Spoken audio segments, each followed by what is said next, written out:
You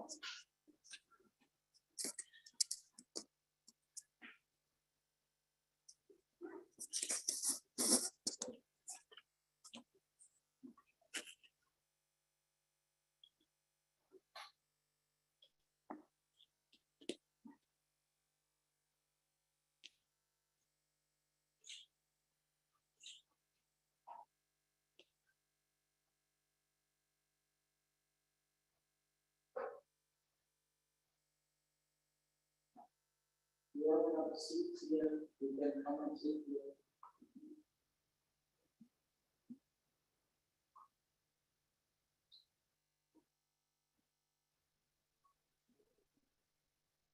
Please come forward.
You will for seats here.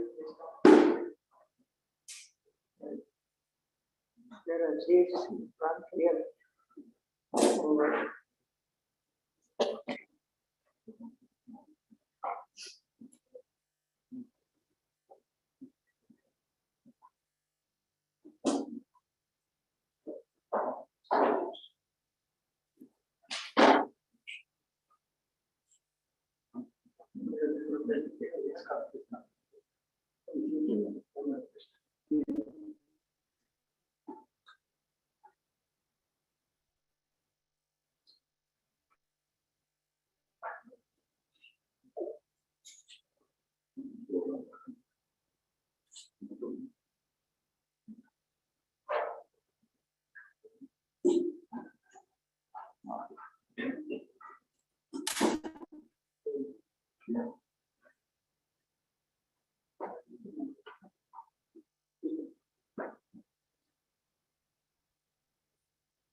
Okay, thank you very much.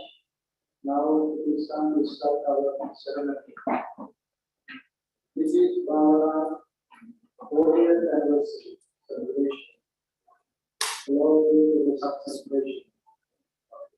On behalf of Dhamma and the board members of Bhavana Society, I would like to welcome you all.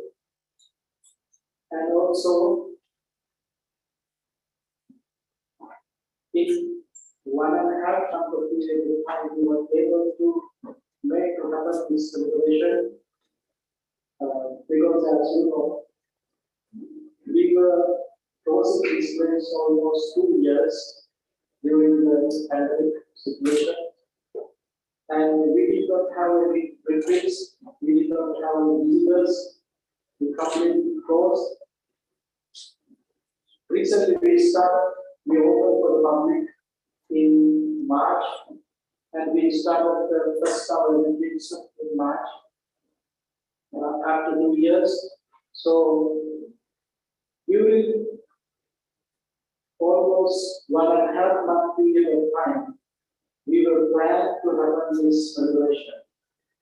Even though it's not a big celebration, but we wanted to make some kind of significant things in here in our society. As the first day, we were able to stand in the Buddha statue outside the Bhavana main entrance. And also, there are few things that we wanted to do. One is publish our newsletter. I mean, we did with online, but recently we plan to make it happen at least twice a year as a paper. So in this year, we was able to publish in paper. Same time, celebrating 40th anniversary, we want to gratitude because we are here to practice meditation. It means to cultivate our mind. Cultivate our minds means we are developing our thinking ability. As human beings, the goal that we have to achieve wisdom. Achieving wisdom is the only solution to get rid of this samsaric suffering. That is the way that we can establish our happiness with us. So, Bhavana established having that main goal. That is the goal of Bhavana. Last 40 years time period, there were so many helpers here to help to build the Bhavana benefits for all living beings, not just human beings, living beings. Bhavana is living beings. Even today, in this moment, you can see in this meditation hall, there are different kind of people are here. Sri Lankan, Chinese, Burmese, Thai, Cambodian, Indian, American, Nepalese, and South Americans, Vietnamese, Indians, so many different groups are here. And Europeans also. Why not? Poland. So, this is a real international place. Bhanteji's thought is to help who wanted to develop their mind, who wanted to develop their thinking ability. This is the place for them. Bhanteji started this place having that compassionate thoughts. So we want to continue. We want to continue this this place, supporting and helping him to be happy with his seeing his success. So this is very important. So in this 40th anniversary day, we wanted to thankful very special people who helped Bhanteji to build this place like today. Particularly now you are in a very beautiful meditation hall. The person is here who helped to build this place like this. Bhanteji always telling me the story of Bhavana. One day I remember he was telling to me, you know, at the beginning of Bhavana, after the lunch, sometimes we go walk. Some monks are sleeping. They are sleeping after the lunch. But there was a particular monk, he did not sleep. Right after the lunch, he liked to come out and to do some work with rolling stones, cutting trees, these kind of things. That person is not someone else. That person is Bhante Rahula. So, with the help of his energy, with the help of his tireless effort, Bhanteji was able to build up this place into this level, world recognized place. In 2011, National Geography magazine had recognized Bhavana as one of worth place in the world to visit as a Buddhist follower in your lifetime. In 2011, they recognized it. No one proposed from Bhavana. No one make any suggestion. No one asked from them to do that, but they did volunteer. So Bhavana is that kind of place. It is in the world in higher level, because around the world you can go to see many meditation places, meditation centers, but you can't get this kind of facilities. This is very important things, free of charge. This meditation center, we don't charge for anything. You can come, you can practice, you can interview us, you can, if you have any kind of matters, you can discuss with us. So all the facilities are here. We are continuing to support your practice and to help you to develop your wisdom. And it is the way how the Bhavana started, and it is the way how it's continued. There are so many people who support this system, to build this system. This tradition is very old tradition. It is not easy to establish in this kind of country, this kind of culture. But with the help of others, Bhattaji was able to establish that place. This is the place where the Buddha Sasana established in this country, the United States. Buddha Sasana established in Bhavana society. Why I am saying so? Because there is a story in Sri Lankan history. You can read it and you can hear it.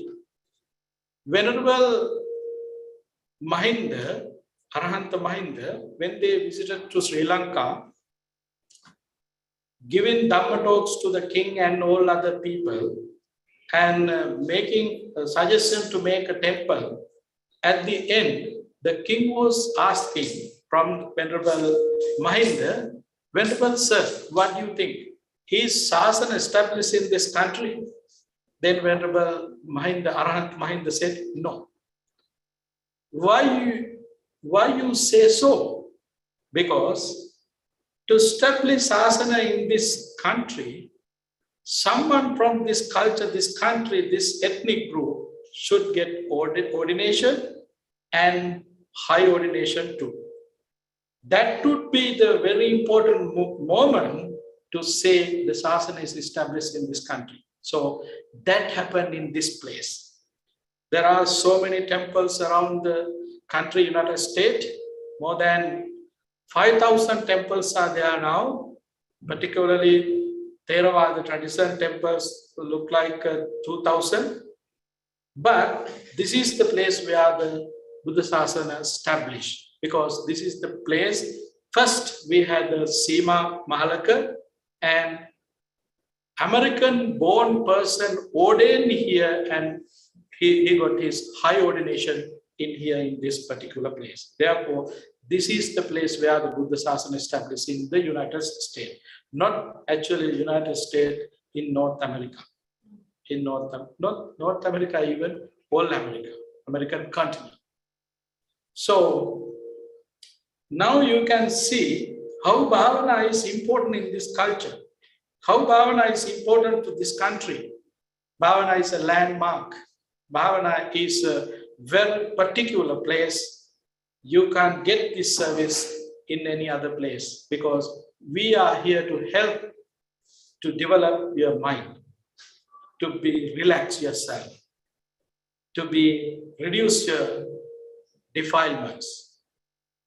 There are so many places, universities, colleges, but they are just giving information for you. But we are not just giving information, we are helping you to use that information.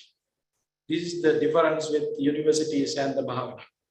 So in this moment, I would like to welcome on behalf of Bhante Ji and all the board members, all of you who are participating in this special events today in this moment. and also there were Sri Lankan ambassador and Burmese ambassador and deputy ambassadors and defense attached and some other embassy diplomatic members were here. We would like to thank for them, and also members from Virginia, West Virginia, Maryland, Washington DC, New Jersey, and New York. You all are welcome. And some of them are from Chicago. All are welcome. Now it is time to start our conference. So first, I would like to invite Venerable Yoga Vajra Ramalatera to give a Dhamma talk. Thank you. Most Venerable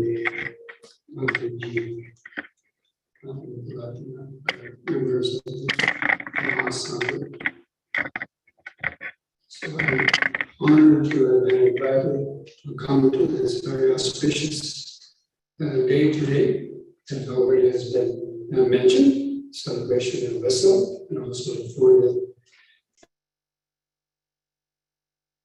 society. Now, I know some of you have mentioned, my previous involvement with the Bhavana Society, but I wanted to go over some important parts of that relate to my own development as a monk and a meditation teacher, and how the meaning of Vesak has inspired me to remain as a monk for these last 47 years. Now, without going into too many details, I'd been living in Sri Lanka from 1974 until 1986. And I didn't come to Sri Lanka or Asia just to become a monk, but I'd come traveling to India to see the Himalayas and other things like that.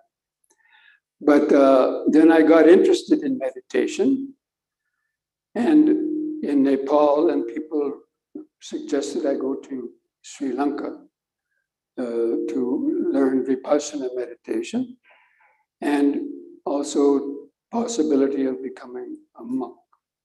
So I'd gone to Sri Lanka then, and I was practicing meditation in different places, and I had my initial ordination at a Tapawani monastery near Colombo. And I started living in a forest. There was also a forest monastery, but I went to some other places in the forest because I had understood how the Buddha advised monks to live. And so I was practicing what I felt was a kind of an ideal forest monk life, going on Pindapata, living in the wilds with wild animals, and enduring fears, and practicing to purify my mind of fear and greed, hatred, and delusion. And so I was living a very sort of comfortable monk life, and getting a lot of benefits from that. And during that time, I thought that if there was ever a Buddhist monastery that would be a forest monastery that would be starting up in America, that I might like to go back and maybe help in that. Because in my first few years as a monk, I was kind of real gung-ho, and I'm never going back to America, some evil place, and just stay here and attain enlightenment in some cave or something, some under a palm tree. But that fantasy gradually, kind of wore off a little bit, thinking that it might take a little bit longer than a few years to become an arhat. But anyway, when I had left the States in the mid-70s, early 70s, there was no monasteries. Even Buddhism was almost an unheard of word at the time. But anyway, I had this thought, but I hadn't heard of any places. And then it was in the early 80s that I read in some magazine that a place like this was starting up, and a forest monastery. And so that interested my mind, but I couldn't really find out a lot of other information. And then later, as I think was already mentioned, that I happened to meet Bhante Gunaratana at a temple in Colombo when he had come on a visit. And I also had been visiting this monastery to take lunch at when I had to come to Colombo. But anyway, I met Bhante Ji then, and mentioned about this monastery and asked him what was the progress on this monastery. And at that time, it was 1986, he said they had just gotten some land. And so this further sort of pricked my interest. And then 1 or 2 years later, or actually it was in 1987, I came back, and that's when I went to the Washington Buddhist Vihara, and Bhante Ji invited me to come out and see the place. And I came out and, spent a few days here and walked around. And of course, my experience in Sri Lankan forest monasteries, I stayed in quite a number of different aranyas in Sri Lanka, where they were set up in kutis, certain distances apart in the forest and kind of things like that. So I had this idea of how, forest monastery kind of would look, although there might have been some different initial plans about it. But anyway, so he invited me to stay here longer. And so I readily agreed to that. And I saw the potential. And I guess the rest is sort of history. And so I started staying here, and I got very enthused. But the place needed a lot of work. But I spent 10 years of my monk life. Everything was done for me in Sri Lanka. I hardly had to do anything in terms of do any work, or maybe just sweep a pathway in a certain, aranya or something like that. And I thought, this is my time to, pay back, for payback, to do service for the Dhamma. And I was totally supported in Sri Lanka by the Sri Lankan Buddhists. They bent over backwards to help American monks, Western European monks, adapt to Sri Lankan life and provide their necessities. And so I was very inspired by that.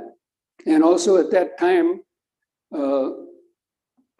I felt that after those almost 11 years, that I felt myself strong enough to be able to come back to America and not be kind of tempted or lured to get distracted by, things that abound in this culture and so on. And so Bhante Ji was so very, very cordial and really supported me and wanting to help to develop this monastery.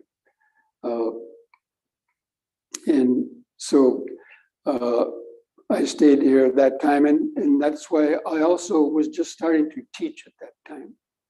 And so with the retreats that Bhante Gunaratana was teaching, and I learned a lot from him about the Dhamma and about in teaching.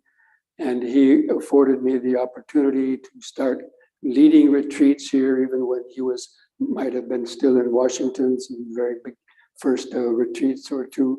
And then developing that. So I could say that I really sort of cut my teeth, so to speak, in the ability to lead retreats and to teach meditation for that whole time, nearly 22 years that I had been staying here. And so I very much valued my time and all the support of Bhante Ji and all of the other monks, and as well as the lay people that were coming to. And I tried to balance both the work, the physical work that it takes to build a monastery, but also the inner work. And that's what I liked about this place. It was a balance of how to work on our inside as well as work on the outside. And I understood that really the outside is a manifestation of our inside, what's in our mind. And so, because I've been to other places and saw how some monks get so busy and doing teaching and going out and the ceremonies, and they kind of neglect their meditation practice. And some other monks who just want to meditate and don't want to go out and do any kind of teaching and work. And I saw the kind of the pros and cons of both of those, sort of what I would call the extremes. But here, Bhante Ji afforded us the opportunity to, and encouraged us to merge that practice of cultivating the mind and then using that to build something useful, for the spread of Dhamma in this country. And so, over that period of 25 years or more, Buddhism now has grown, very much in this country. And as it was mentioned, this is one of the first, or the first actual forest monastery in the Theravada tradition that was completed in the United States. We kind of beat out Amaravati by maybe a year or two, so we can say we were the first established forest monastery. Or excuse me, I must have meant Abhayagiri Monastery in California. But anyway, so now how does this coincide with the practice or the history about the Vesak? So as we all know, Vesak is connected with or celebrated as the birth of Lord Buddha in India, and then the attainment of enlightenment 35 years later, and then his passing away into Parinibbana, which was 35 years after that. So in a span of 80 years, there was the birth, the enlightenment, and the passing away. And a lot of people, kind of reflect on the significance of those events, or want to know what is the real meaning of Vesak. And the way that I have tried to internalize it for myself and from my own experience, even though those three events that we just mentioned, of course, are the traditional meaning of the Vesak. But how can we internalize that for ourselves also? Not thinking that this is just something for one person, so long ago, but how can we make it more alive? And that's what I've always tried to do in my own practice of Dhamma and meditation. And so, like the birth, what's the significance of the birth? Our own birth. The fact that we've been born as a human being. And that we also have the supporting conditions where we're able to eventually hear about the Dhamma and learn about the Dhamma and then practice the Dhamma. And so each and every person who has an interest in the Dhamma, they should see that as it, the best place to practice the Dhamma is in a human body. And it's very difficult to get human birth.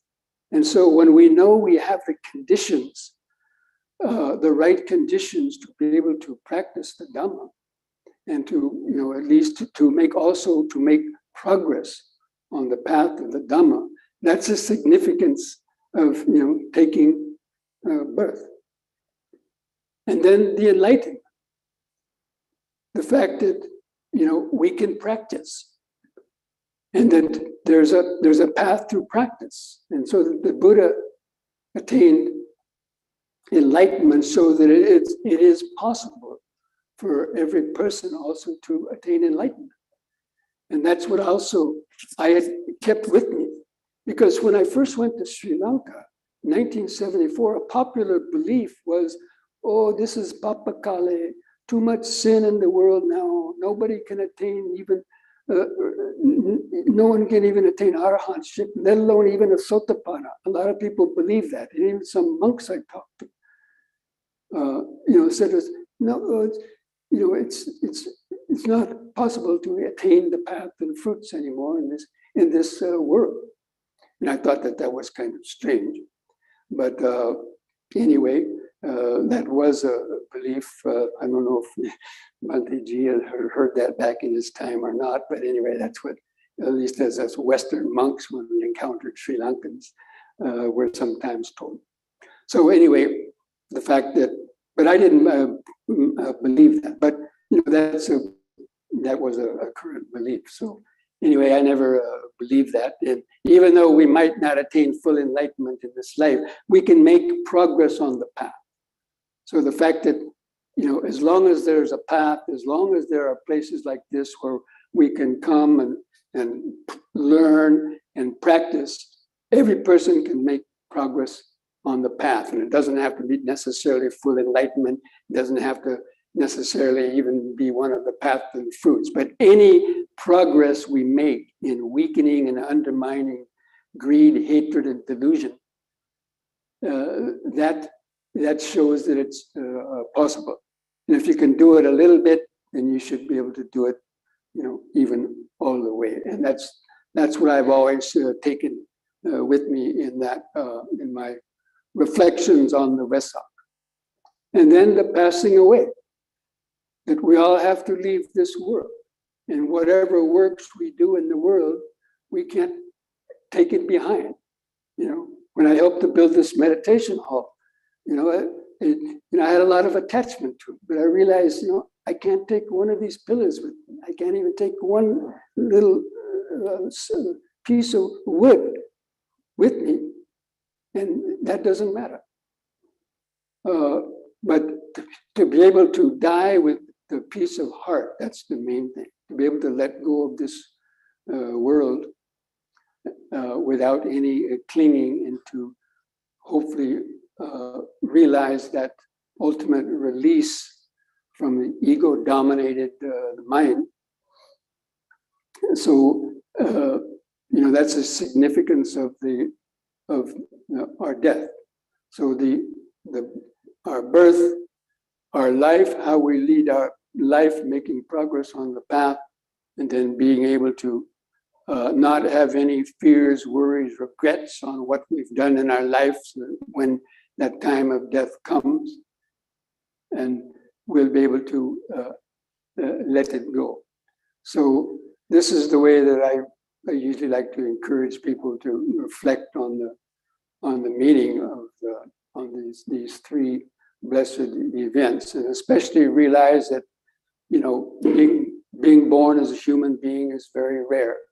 And it was because of your good karma in the past that we were able to get a human birth, and especially a birth in these kind of conditions that most of us have, and to guard that very carefully by practicing the teaching. And so on this anniversary of this Bhavana Society, I know I wasn't able to come on the 30th anniversary of that was held, I guess 10 years ago, because I was out traveling around somewhere. But so I was very happy to come, have the opportunity to come here today.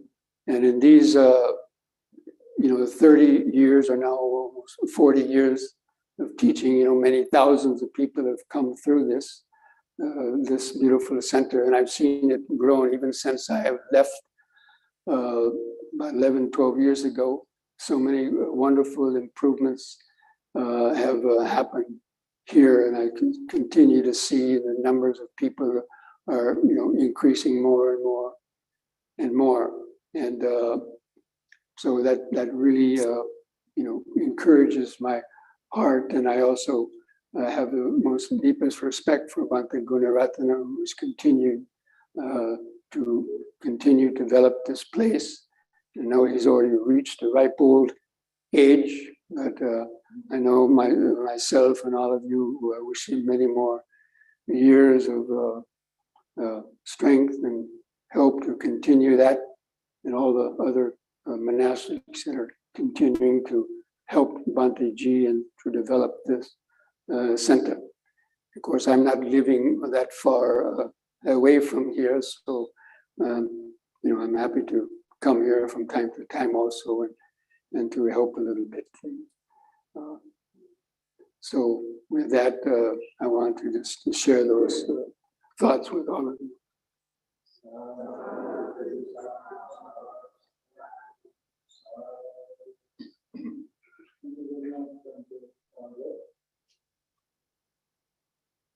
Today, most of the board members are here. I would like to use this opportunity to introduce our board members. Our board member Michael Chamovitz is here. Please come forward to see everybody.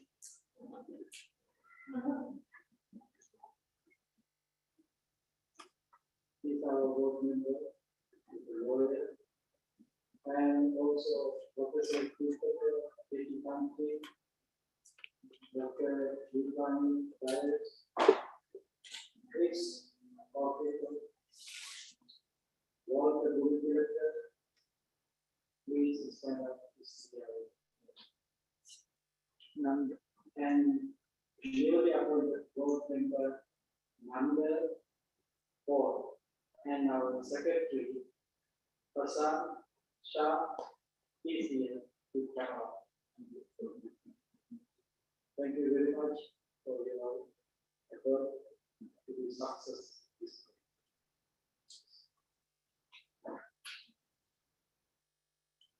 So I have some kind of things in my hand.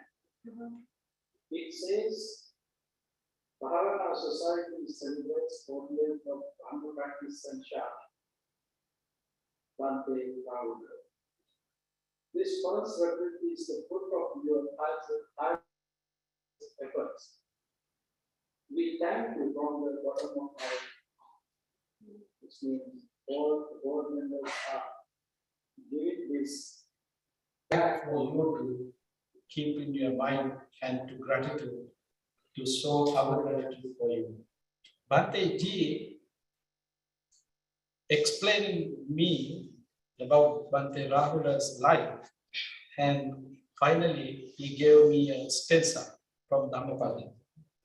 Wearing cast of rags, his body lean and lined with veins, meditating alone in the forest, he I call a holy man. In Dhammapada 395 stanza. So Bhante Rahula, Bhante Ji is handing over to you on behalf of all the Bhavana Society members. Please accept this, our small memory.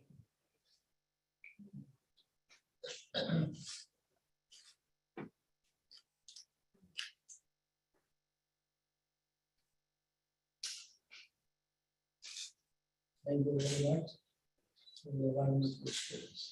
My pleasure. Even though we are giving this Bhante Rahula, he is part of Bhavana forever. So now in this moment, I would like to invite Venerable Bhante Dhamma. He is a long-time friend of us, but today is the first time we got the opportunity to come to see the Bhavana and to meet our great teacher, Bhante Ji. So Venerable Sir, the microphone is for you.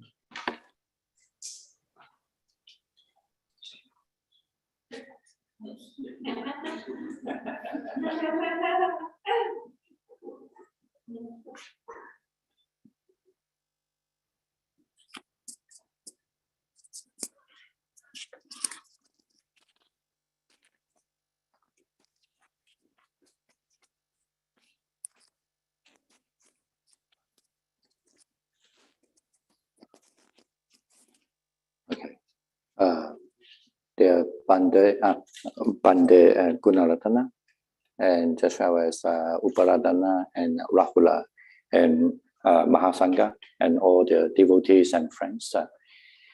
It's my honor to be here today.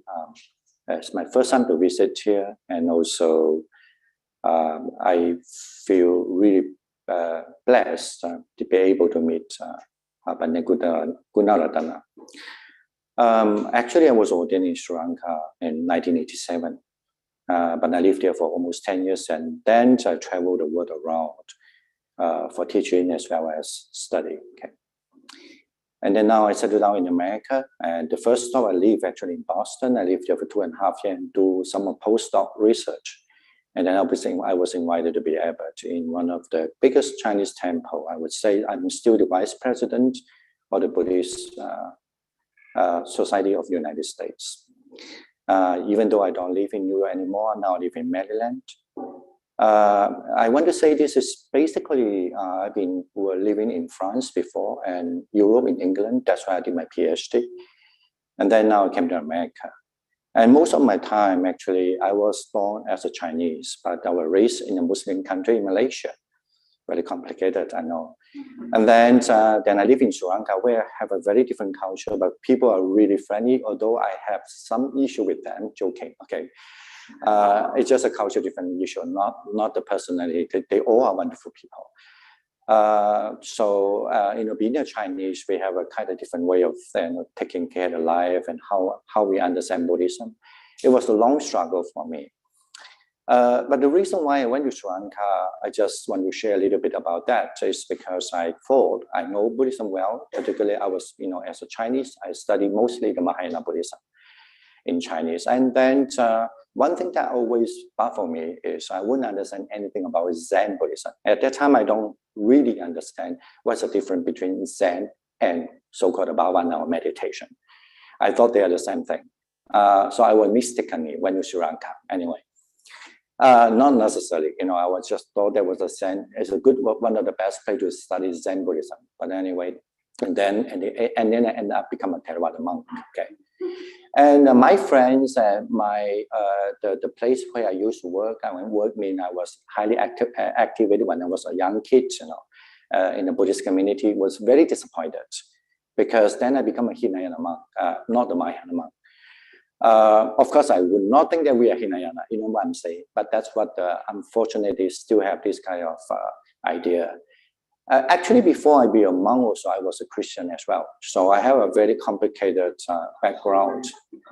I like to address with this kind of very important day, like the commemorate of the birth of the Buddha, the enlightenment of the day of the Buddha, as well as the pass away of the day of the Buddha. And then, most importantly also in the land of America, so it's also commemorate the 40th anniversary of the Bhavana Society. Pandit Gunaratana, I heard about him for a long time. When I did my PhD, actually, I had to read all his books because that's one of my subjects. Of course, I have to say, when I still remember when I started to write my thesis, I almost just want to copy everything from him. And then I realized that I couldn't do that because then I wouldn't get my PhD anyway. So I knew him, through the book for a long time. And also since I was ordained in Sri Lanka, there's kind of sentimental. I live in different places in Sri Lanka to learn meditation too. But there's a sentimental that maybe there was a good, I would, at least, have a chance to meet Pandit here. Now, I like to talk something very different, and I want to keep it short, otherwise you'll fall asleep, okay? I like to talk something about, in this modern time, I'm a foreigner in America now, even though I'm American now.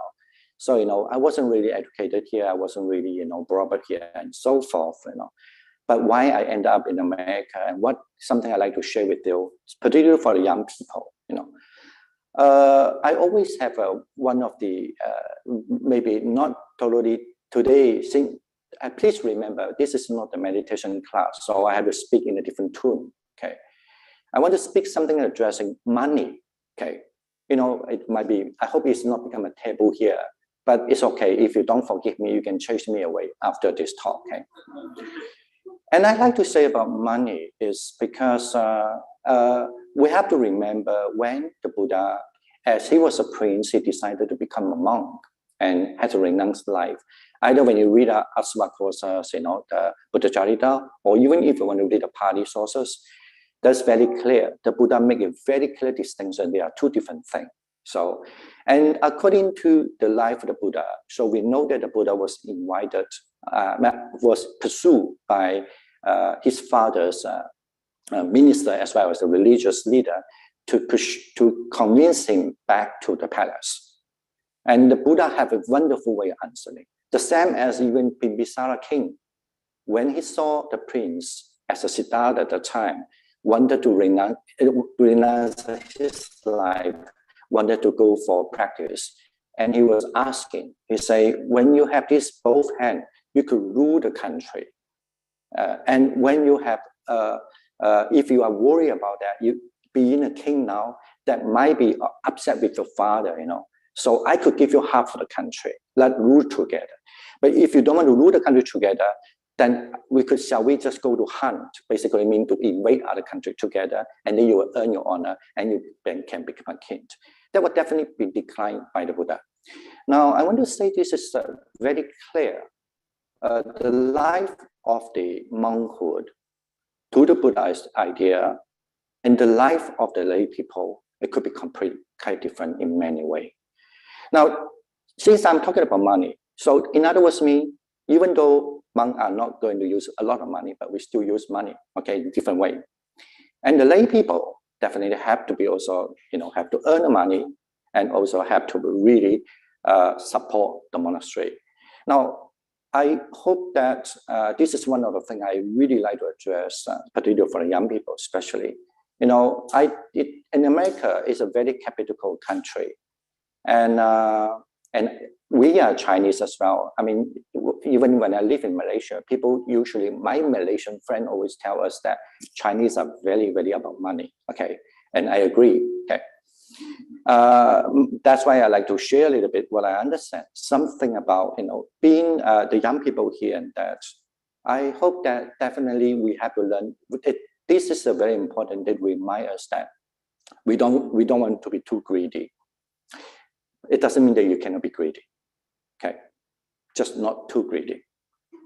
And it's also the same time you don't want to be too easy to get angry. It doesn't mean that you might be lost your temper sometime.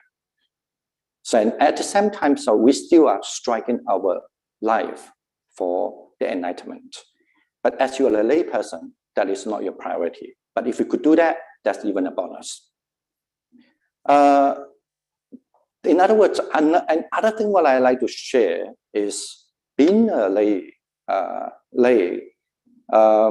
recognize in America, if you in any other country, perhaps the same, if the lay people are not going to live like a monkhood, we will be in problem.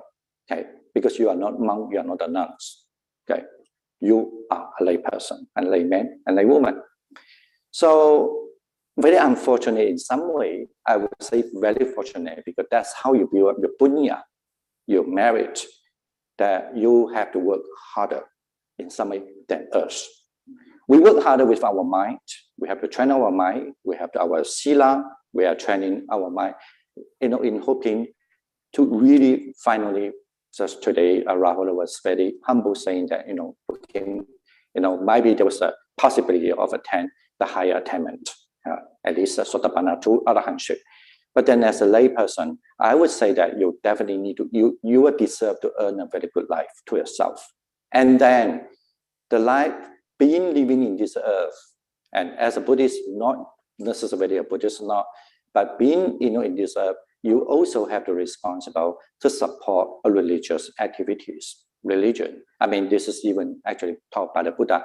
Then very luckily, and then you will be a Buddhist, then that is also one of the responsible you have, perhaps is on you.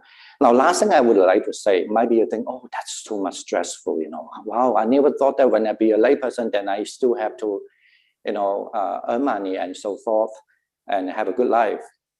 And then also even now, sometimes we need to, have some share my earning to religion, like a Buddhist temple, or even like a Bhavana center, and so forth. But let me tell you, when the job I have from the day when I was in Boston, I stayed in a temple, until when I be an abbot in New York for about 8 years. One of the big jobs of the abbot is raising fund in Chinese temple. Okay. I'm saying this is maybe, as I say, if you don't like, fine. I know this is a meditation center. I'm talking something very, very contrary to some idea. But you know that one thing, I also have a lot of stressful burden with me. But I like to share with the young people who are still living in their life, looking for the future. One other very important thing is that sometimes you find very interesting. If you thinking whatever you do is not for yourself, but for your family, for the world, for the society, even for a Buddhist center, even like this meditation center, the Bhavana center that the Sanjeeva just mentioned also, so is that Sanjeeva? No, Satajiva's project, the Satajiva just mentioned as well. So that's the first place that you could put your fully ordained in so particular in America. So you will feel that actually your burden become less because you don't earn. You work hard, not that you just have a good life, but you work hard actually for the sake of the others as well. So and that it will become a really, really powerful, motivation for us, as well as not an evaluate of your burden. Because even though how much I could work, if I cannot work it successfully, but that's how far it is, because I don't think that's just for me. So last, I would just really appreciate. We have a chance to be here and have a time to meet all of you, and then during that this very important the day of the book, the Vesak Day. I wish the center and as well as everyone here, stay with the Dhamma and have the Dhamma in the heart. Okay, thank you so much. Yeah, thank you so much.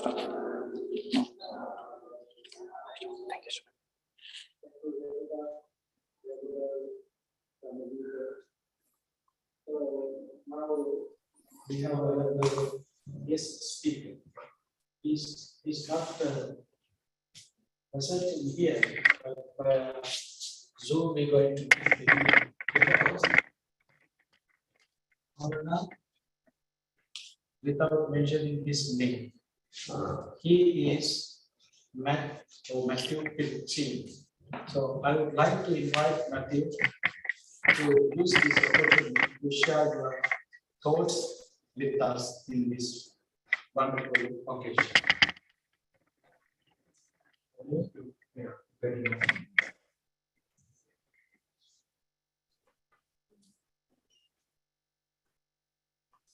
So, can you hear me? Is everything all set up? Can you hear? Well, good afternoon, Venerable and friends.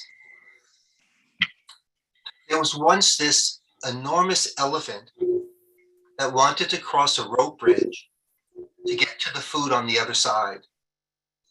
But before the elephant started crossing the bridge, a little flea landed on his back.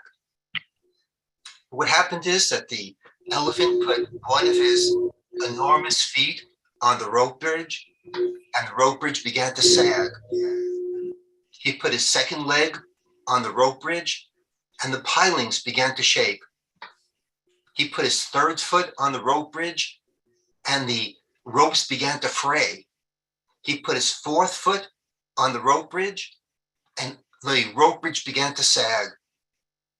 Finally, he got to the other side. The little flea that was on his back looked around and said, "Boy, we almost destroyed that bridge, didn't we?"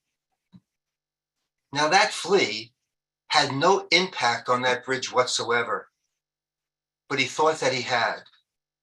Similarly, we think that we have a tremendous impact on the ways in which our lives unfold, but we don't. And the reason why is because there's no self, no core within ourselves that's in control of our lives. And of course, that's the essence of the Buddha's teaching about not having a self in control of our lives. So who are we? Many people think that they're their bodies.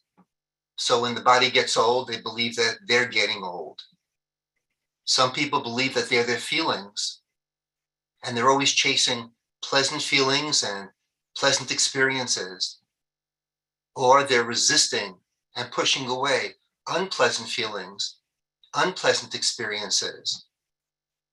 Some people believe that they're their perceptions, their capacity to make distinguishing marks or to understand the distinguishing aspects of different things.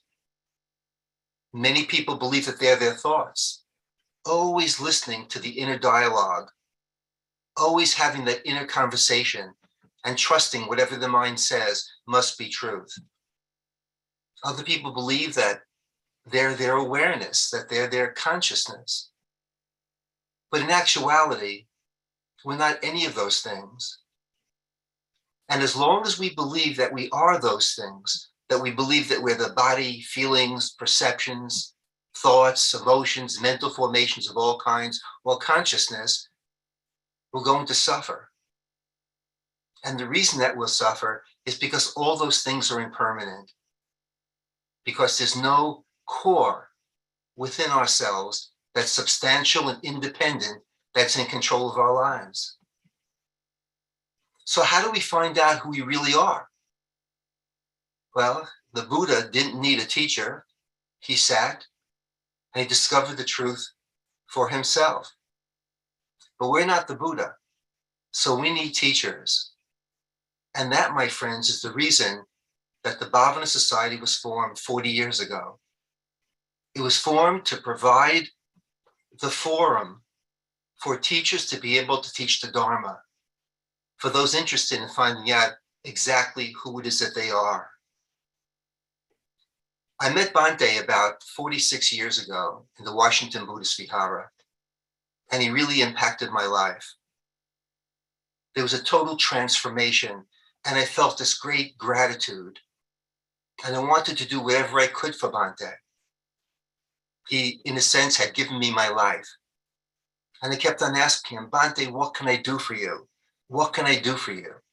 And he said to me, Matthew, I have my bowl, I have my robes, I have my sewing kit, my food is provided, there's nothing, I'm fine the way that I am. And year after year, I kept asking him, because year after year, I felt this enormous gratitude. I said, Bhante, what can I do for you? And one day we were in a restaurant, and he had to excuse himself for a moment, and he came back and he sat down and said, I've had this vision. The vision is to create the first Theravada Buddhist monastery in this country. And I looked at him and I said, Bhante, let's do that. And that's how the Bhavana started. Well, Bhante chose the name Bhavana, which means mental cultivation. We incorporated, we applied for a nonprofit status. We hired an artist who created a logo. The logo is a lotus. You'll see it on our stationery. It's a wonderful metaphor of the lotus because its roots are in the dirty water, but the beautiful flower is above the water. Similarly, our lives may be rooted in problems and difficulties, everyday mundane lives, but beyond that, there's a transcendent space of beauty, of awareness that we call nirvana, nibbana. And that's the beauty of the lotus. And then we started to raise money. We traveled around. Some people were sending in nickels and dimes and pennies in envelopes to support the Bhavana. And we started looking for land. Everything unfolded organically with the Bhavana. I'll give you an example about how we found the property, the first property for Bhavana. We went many places in Virginia and West Virginia, and we heard about a real estate company that may have some land that was appropriate. We went into a restaurant, and I started asking the person that was behind the counter if they knew this real estate company. And out of the clear blue sky, someone who was sitting there, a customer, asked me, "What are you looking for?" I said, "We're looking for some land." "How many acres do you want?" I said, "Well, we're looking perhaps around 10 acres. "What kind of topography do you want?"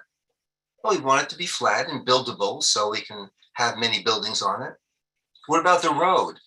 "Well, we need a hard surface road so we're close to doctors and hospitals in case of any kind of an emergency." And he said, "Come with me. I was just about to go to my accountant because I'm going to be selling that piece of property." And we did. We went, we found the property, and we purchased it. Now, I just read something that Bhante wrote, which I did not remember, that we had the exact amount of money in the bank to pay for that first property for Bhavana. And that's how everything started. And of course, Bhavana has been evolving ever since then. We're very fortunate to have in our midst Bhante Gunaratana, because he teaches not only from the Buddha's words, but also from his own experience, decades upon decades of practice, meditation, retreats, self-retreats, to lead him to very profound understanding, wisdom, and compassion. And he teaches both wisdom and compassion. I'd like to talk about some personal experiences I had with Bhante in terms of teaching.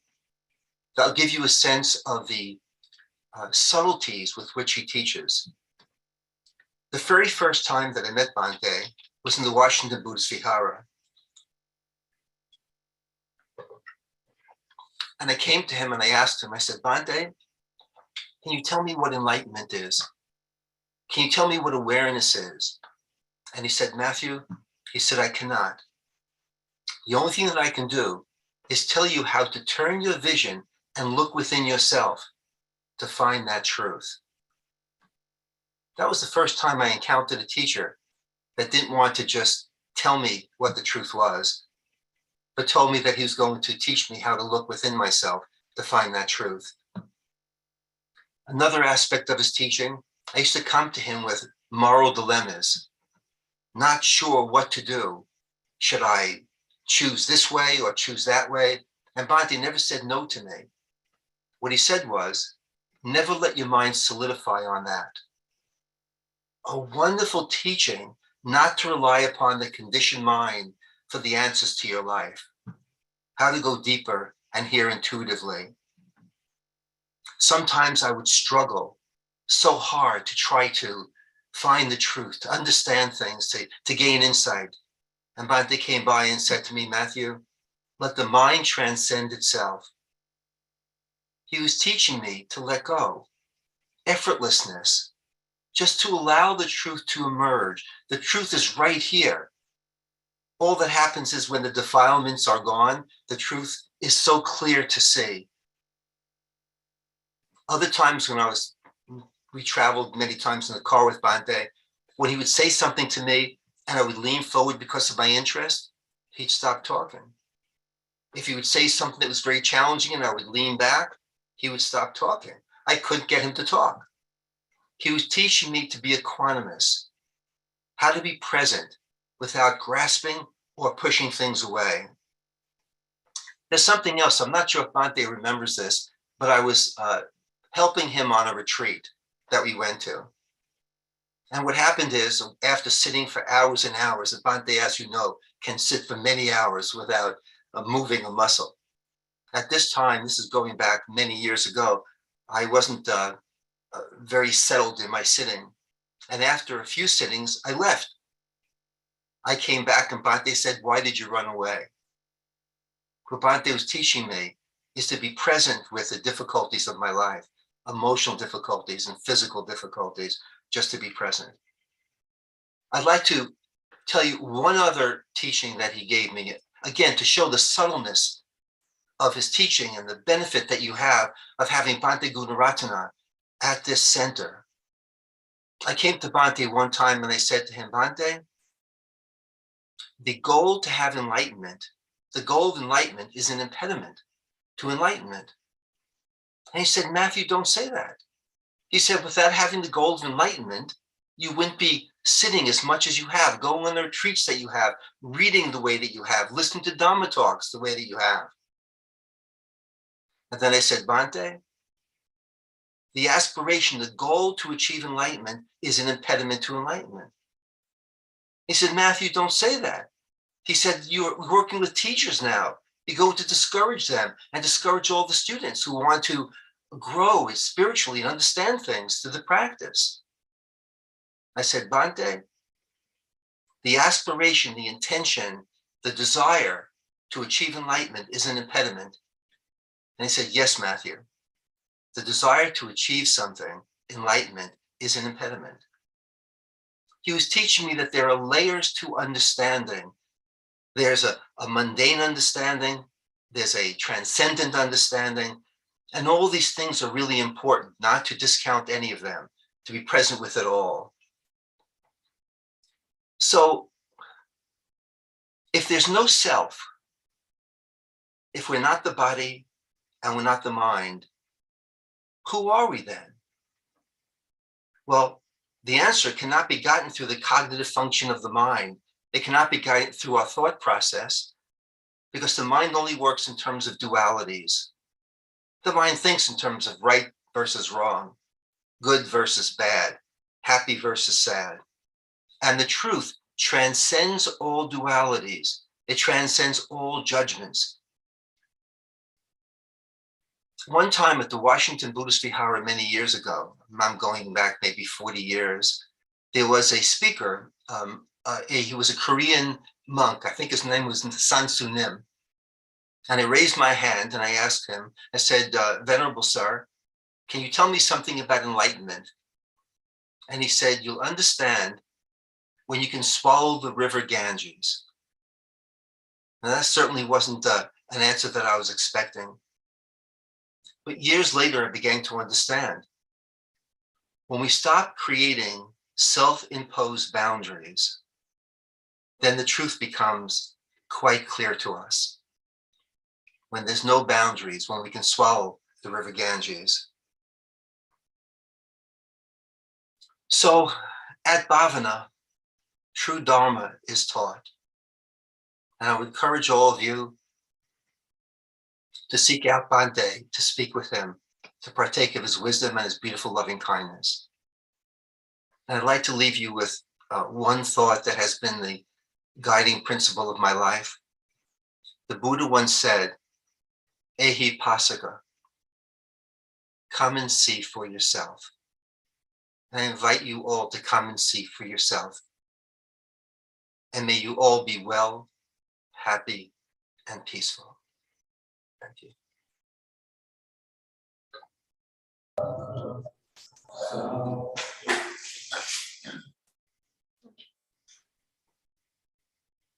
Thank you very much, Matthew. For you.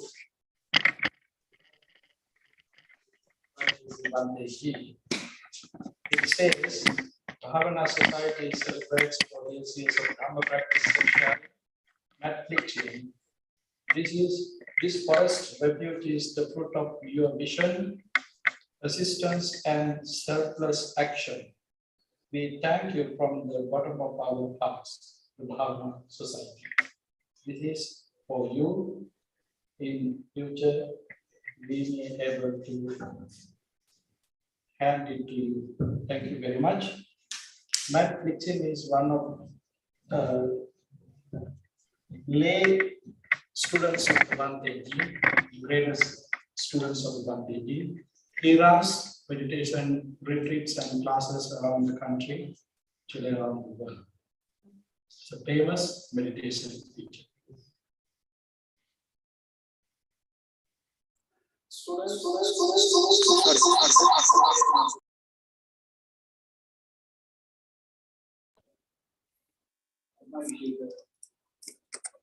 So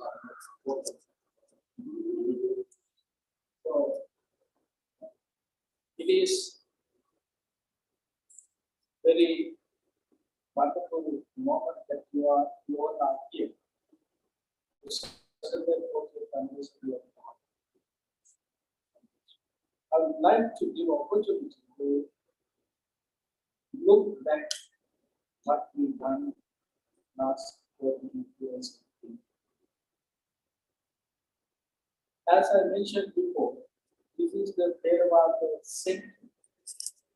We always like to stay with original teachings of the Buddha.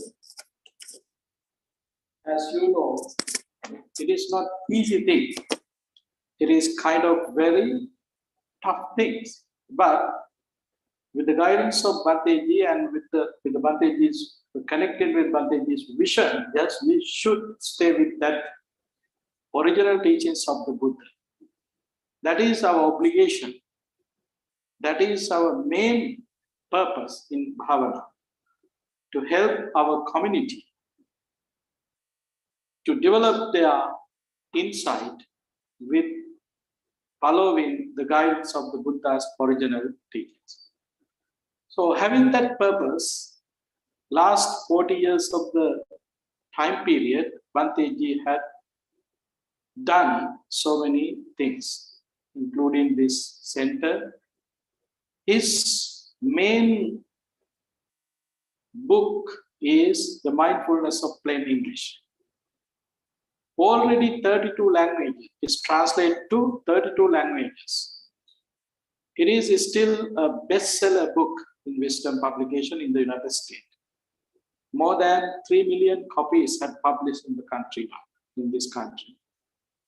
So, in this manner, we can see how many followers already we have in the country. 32 languages plus 3 million copies had published in the United States, just one book. So now you can see what we have done last 40 years period. Recently, actually one of my friends, she's a professor in the University of Jawaharlal, my colleague, sent me a Facebook link. Bhante, I crossed this one. This might be about your teacher. That's why I am sending to this. It mentioned very important thing, somewhere in rural area in Tennessee, one Sri Lankan guy had visited. He's a Buddhist practitioner, therefore, he get to know there's a meditation class. They don't have a temple, they don't have a monk, they don't have any facilities in their libraries regarding Buddhism, to learn Buddhism. Somehow, he get to know there is a meditation class. He went there. He met the meditation teacher. How you run this place? How do you run in this meditation class? You don't have a teacher, Buddhist monk. You don't have Buddhist books. I mean, there might be some Buddhist book that it is not familiar in that area. There is no center for them. So how do you get to know Buddhism and how do you run in this place? Then that teacher had mentioned years ago, I met a monk. His name is Bhanteji. So with the help of him, I was able to get to know something about meditation. Now I am sharing my experience and knowledge with these guys, with these kids, with these fellows. But they don't have a temple, they don't have a monk. See, this is the missionary, real missionary works that we should do. Bhanteji never met that person personally, sometimes perhaps. But through his lectures, through his writings, and participating in Bhanteji's retreats, they get to know something and then they improved it. So now they are doing wonderful service for this human society. So in this manner, We don't know how many students are there in the country, in this country and out of the country. Millions students might be there. So this is the way how we run Bhavana last 40 years. So I'm giving these thoughts to your mind. We have a very difficult task to continue this. It is not something easy thing. So we may not be able to do it ourselves. So we have to get together. We have to be strong, collecting our experiences and knowledges and efforts to continue this service to the world, to continue this practice that already established in this country. So we are lucky to have this kind of place in this country, particularly in this kind of time period. We need a lot of helps to reduce our stress, anxiety, and depressions, and to clean our mind. So Bhavana already existing. So in our next generation have obligation to continue it. While I would like to, you all, some of you who are like to become monks to continue this, because we are lack of monks now. We don't have enough monks in this country, not in this country, even in Sri Lanka. So I would like to make that suggestions for you to keep in your mind. One day if you feel that's enough in this lay life, better to go to temple, monastery to become a monk. We have enough space in here. You all are welcome. So thank you very much. Then I would like to move into our next Anusasana, Dhamma talk. It is not someone else, it is from Bhante Ji. Now it is time to listen to Bhante Ji.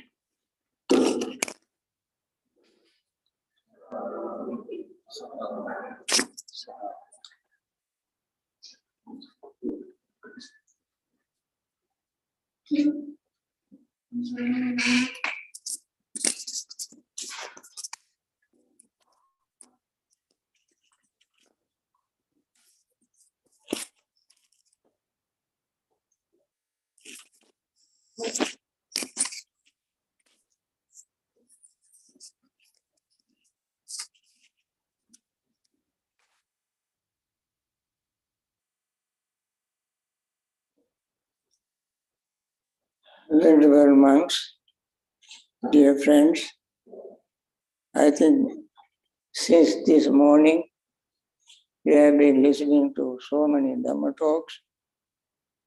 By now I think you are very tired. Especially after lunch. It is not very easy to sit in one place without falling asleep. And still he wants me to say something. How can I keep you awake? That is not easy.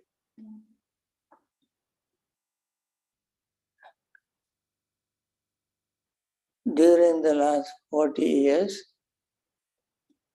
when we had this idea in mind, right person appeared to implement the idea, to give me a boost and motivate me. That was Netflix team. He's a motivator. He can bring the dead to life.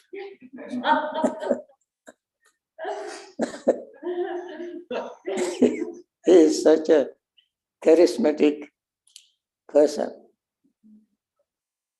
So my idea was almost dead, but he revived it.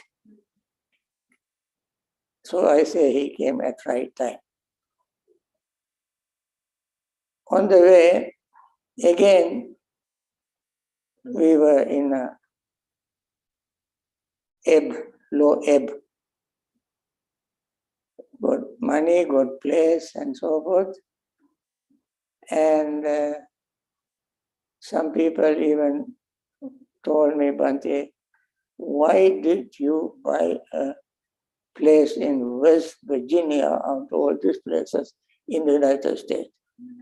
Because West Virginia has a special reputation. I don't have to mention. We are in between two belts. One is snow belt, other is Bible belt. So we are in between these two. They said, we are sorry that you even might not get enough food to eat because you have such a remote place from 100 miles from Washington. All my friends and relatives are there. My friends and relatives in Sri Lanka said the same thing. Bhante, all the activities are in the city. And you run away from the city and try to live in the forest. All this rather scared me. Then I was wondering how to run. My friends, of course, met 16, is married and has beautiful wife and beautiful 2 children. In addition to helping me, he has to help his family. And he cannot be with me all the time. To build a place. Then appeared an angel.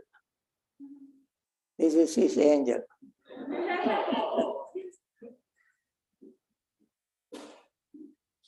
This beautiful meditation hall is his design. He is not an architect, but he has a skill. Architect's skill. He designed the whole thing, and he and I discussed and ordered all this lumber from various places, including these laminated beams.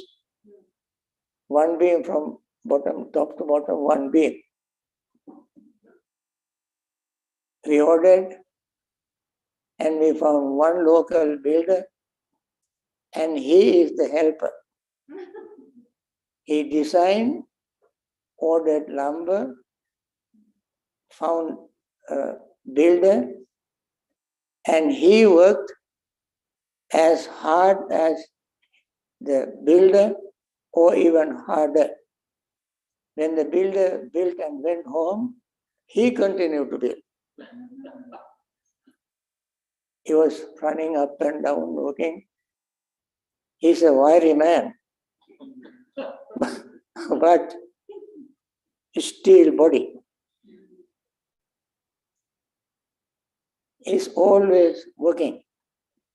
Every building on this property, every kuti, except the Asoka building, has his hand. Either he built with others, one kuti he built by himself,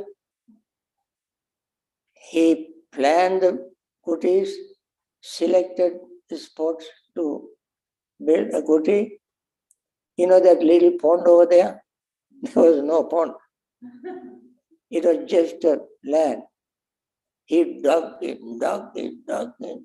removed huge rocks and moved here and there and made a beautiful lake, beautiful pond, little island for water to come from there through the pipe, through the culvert pipe and so forth. When the water was running, he and I got big culvert pipe and put. Now you go to the parking lot, there's no water. Because there's a little place where water collects.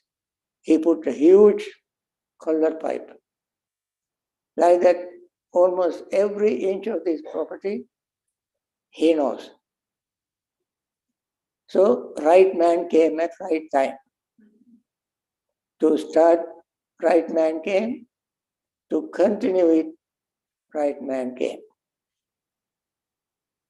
And then again I went through certain period which was rather, the survival of this place was a little questionable. He left in 2010, and there were no any charismatic person to help me. Then appeared another angel, that is this man, Sadajiva. He remodeled, he put new metal roofs to every kuti. He designed the kitchen, designed the office,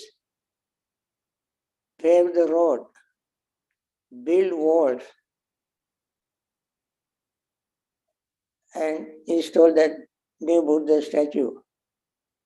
And many, many more things that when you came, if you came 5-6 years ago,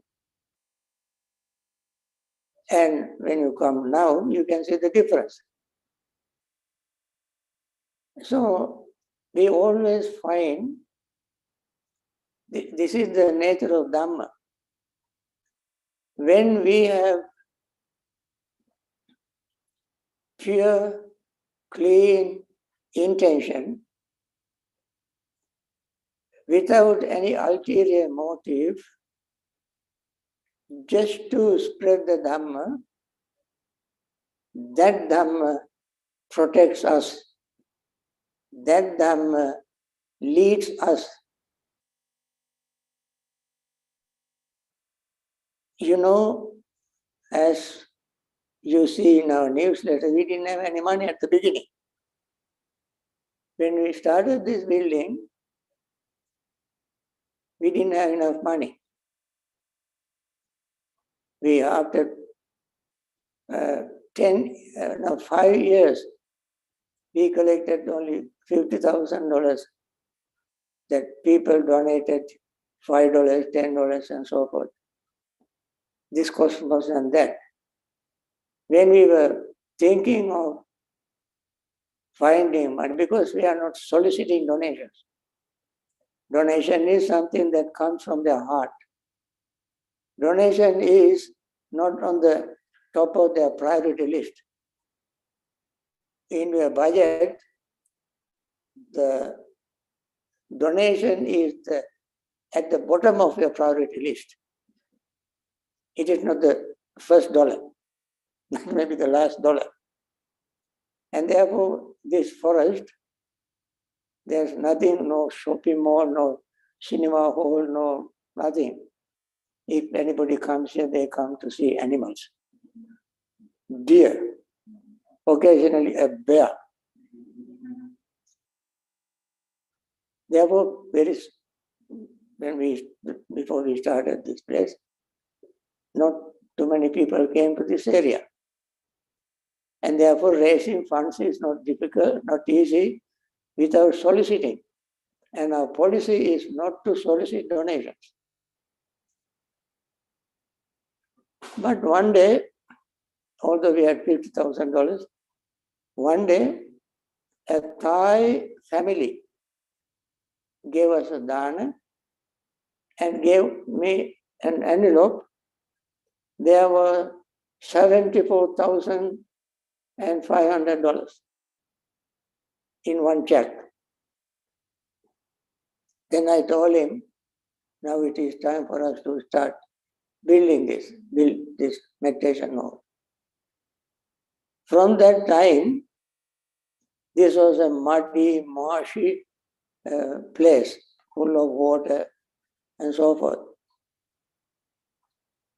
So we had to dig 8 feet down to remove all this and build walls underneath to prevent water seeping in.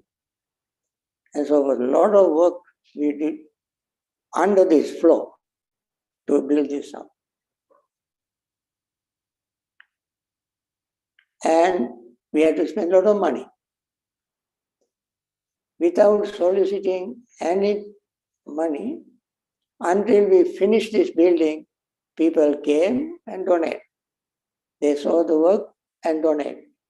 And they also volunteered to help. So it is in a way a miracle. We started without money and did all this without any difficulties.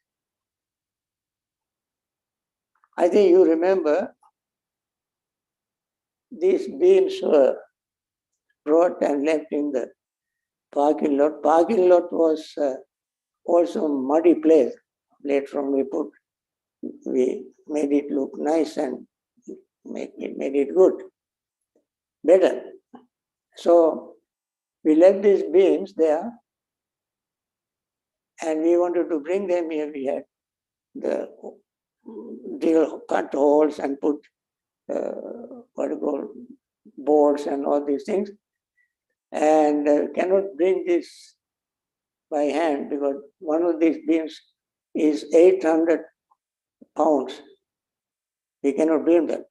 So we had to have a boom truck. So he announced it in the local tableau, local newspaper.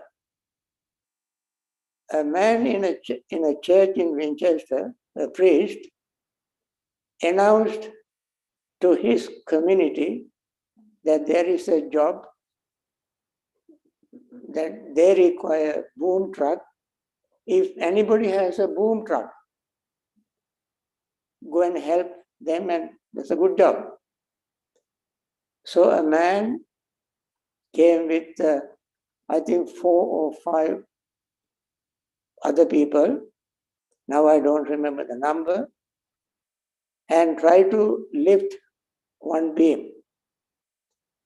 We had to pay a person, I don't know how many dollars per hour, how much we had to pay for the truck. I don't remember figures now.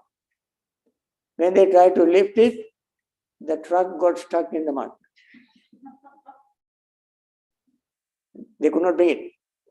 So left the truck, waited until the land dried, weather turned better, and then they came again and brought them, one person near 2 people there to put them and so many things. I think they worked for 3 consecutive days to put these beams. At the end, we asked them how much they charge. They said, the man who brought the boom truck said, for 2 years, I have been trying to sell 2 of my houses. I could not sell them. Just after the first day after putting these beams, the first day, following day, I was able to sell both houses. I don't need any money. You see? It's a miracle. Like that, our work progressed. This is not my personal work, not 1 or 2 people's work. This man this month was here from the very beginning, coming and helping us in many ways.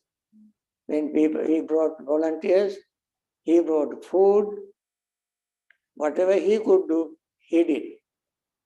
Like that, many people came and helped.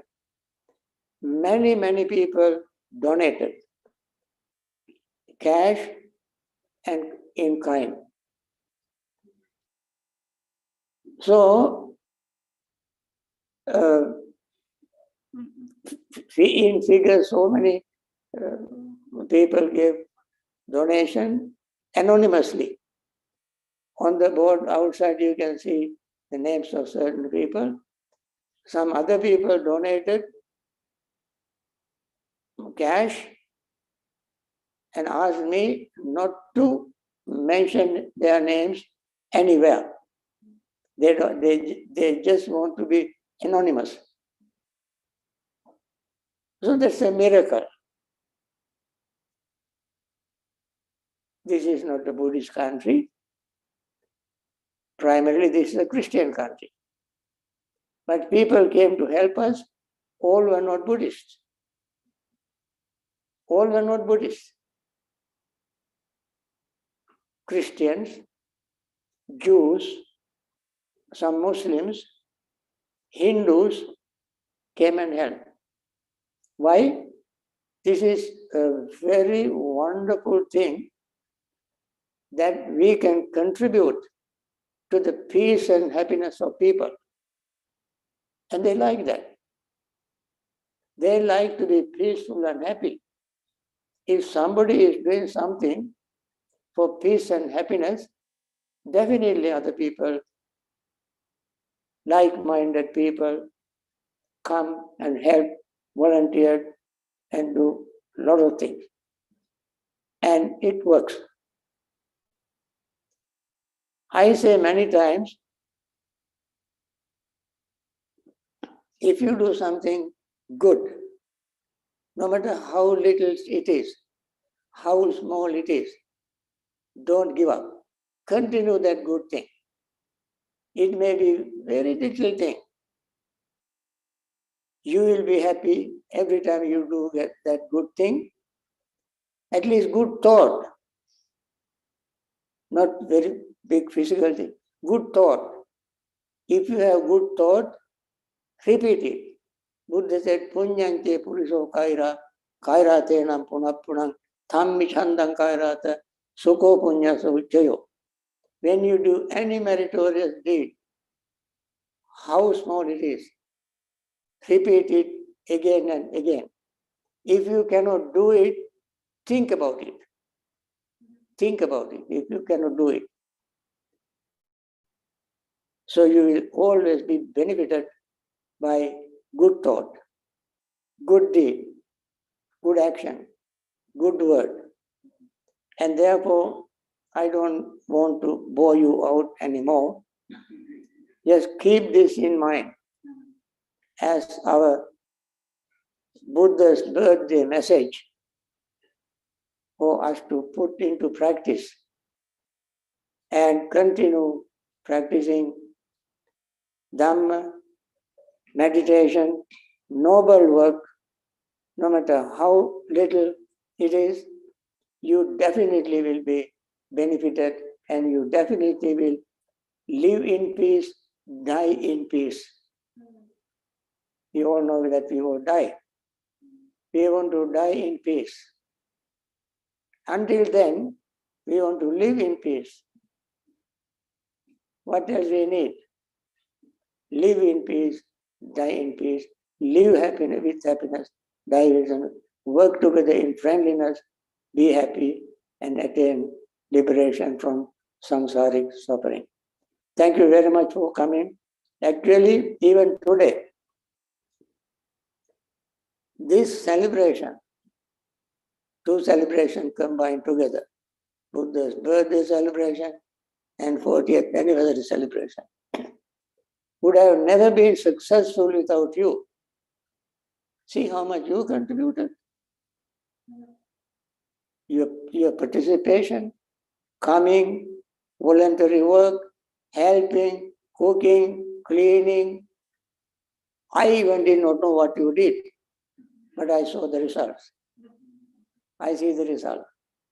Last few days, some people were working, and today many people came and worked, and all of you made this celebration beautiful and successful. Our policy also is that we don't mention people's names. People who prepared dana, did the decorations, and so forth, we don't mention their names. Why is that? When we mention, there are two reasons. One is, if we mention their names, we boost their ego. If we do not mention their names, they will never come back.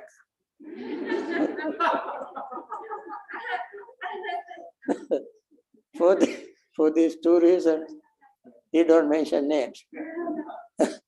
But you know, in your heart, what you have done, how much you enjoyed, how much you enjoyed the success of your noble, wonderful work.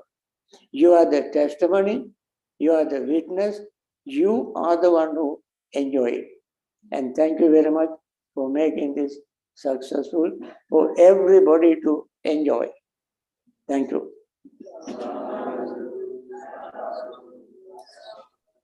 Sadhu, Sadhu Bhante. First of all, I would like to thank you and the Mahasangha. This is our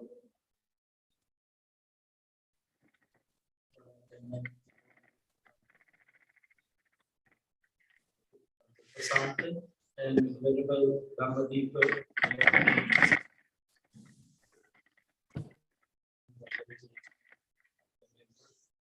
And thank you very much, Dr. Bhavana. And these events became successful with the help of all our residents and also our Bhavana supporters and your participation. I would like to thank you all, and particularly I would like to thank our board members who are here and who are not here.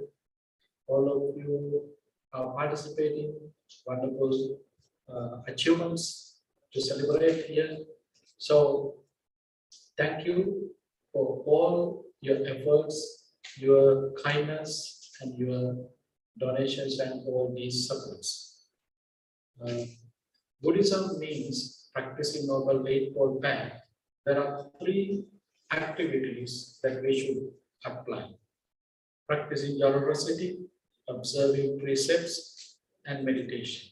These 3 activities should go together. That is the way how you can apply way of life, Buddhist way of life, Noble Eightfold Path. Just practicing meditation is not enough. You should connect with observances of precepts. That is not enough. You should connect with practicing generosity. Generousness is one very important thing. Modern psychologists, they are talking about very important 2 things: mindfulness and loving kindness.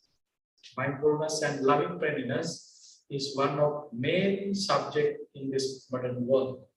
Both of these we can achieve through our practice as a Buddhist follower, Buddhist practitioner. Just apply Noble Eightfold Path. So you all are lucky. You all are lucky because you get to know this message and you are on the path to achieve this goal. Thank you very much for all participations and helping us all these groups. And also, one last thing I would like to share with you. As you know, everybody knows, last few days that broadcast was telling us, particularly about the weather, yesterday, today going to be rain. 3 days ago, after my meditation, I was thinking myself in here, if there is some deities who are protecting Bhavana, they should supposed to stop this train. They start again. So I would like to thank for them because they did not disturb us. Okay, these kind of many things happening, whether you believe or not, those are my experience, because at the beginning of Bhavana was not happy things for me. It was very difficult things for me. I think Brian is one of the victims for that. It was very difficult situation was there, but now it is very smoothly going everything with the help of all our residents and members. Now I think we are in the right direction. We are here to fulfill Bhanteji's wishes. Yes, I'm promising on behalf of all our committee members to continue his wishes, to continue his culture that he already built in here. Thank you very much. and our friends who prepared today lunch, they are willing to offer herbal tea for you all. I think that's better for now. So thank you very much. Now it is last part, the Mahasangha going to brief chanting blessing upon you all. I would like to give the microphone to Bhante Uparatan to finish.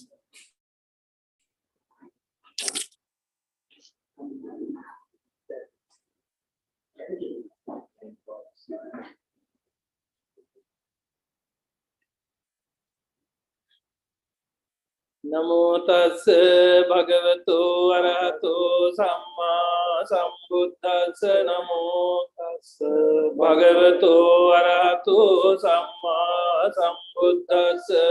Namo tassa bhagavato arahato samma sambuddhassa. Siddhi mati tejo jaya siddhi mahiti mahagunang aparimita punyadi sabbantaraya nivarana samattasya bhagavato arahato samma sambuddhassa. Dvattinsa mahapurisa lakkhana-anubhavena sityang vyanjana lakkhana-anubhavena attuttara satamangala lakkhana-anubhavena chappannaransya-anubhavena ketumala-anubhavena dasaparamita-anubhavena dasa-upaparamita-anubhavena dasa-paramatta-paramita-anubhavena sila samadhi panya-anubhavena buddha-anubhavena dhamma-anubhavena sangha-anubhavena teja-anubhavena itya-anubhavena pala-anubhavena yaya dhamma-anubhavena chaturasiti sahasra dhamma-kanda-anubhavena pitakattaya-anubhavena jinasavaka-anubhavena sabbete roga sabbete bhaya sabbete antaraya sabbete upattava sabbete dunnimitta sabbete avamangala vinasantu ayuvaddako dhanavaddako sirivaddako yasavaddako balavaddako annavaddako sukkhavaddako hotu sabbada dukkha roga bhaya vira soka sabbe upaddavane kantaraya vinasantu ca tejasa jaya siddhi dhanan labhan sotti bhagyam sukham balam siriyayuca vannoca bhogan yasava satva ca ayuca jiva siddhi bhavantu te sabbitiyo vivajjantu sabba rogo vinasatu mate bhavatvantarayo sukhi dīgājuko bhava.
Sadhu, sadhu, sadhu.